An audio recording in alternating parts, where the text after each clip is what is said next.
the extra seeds.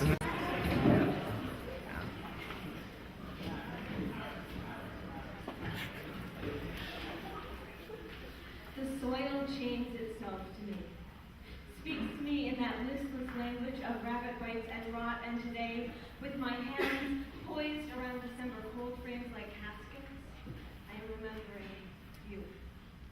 We met in the library, kissed in the doorframe, on my chair, on my bed, your kneecaps sure and firm in the tan sheets, like trowels in the soil. And when we laid our bodies down, we talked about Babylon, about En-Gedi, about Eden, woke naked, sure of ourselves. Once, your radio was playing, and there had been a shooting in Israel.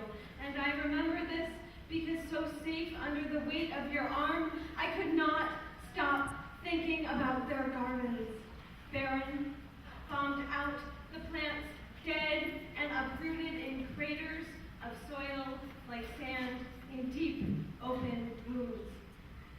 In June, we sleep in separate beds. I fly home, find that my garden has died, and I tell you it is because spring has come too late and summer too early. Not that thinking of your face and your fingertips, I don't want to go out and water or weed to find what plants are dead and which are dying. But the summer brings my favorite memory of you. How in my garden you planted yourself between the carrots and poblano peppers, rooted your hands in heads of baby lettuce, said things like that did not grow in your city.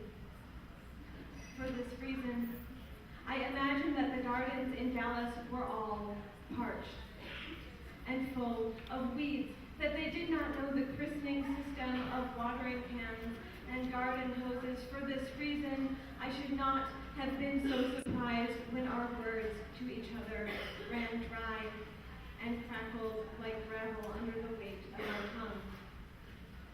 In the space after we have separated, I remember the things I wanted to tell you. Plant your peas next to fences always. Your feet never took up too much of my covers. Always remember you must cage your tomatoes in rabbit-proof wire. It kills me now that I knew how my mouth would fit on the seashell of your ear like a seal. And the apology.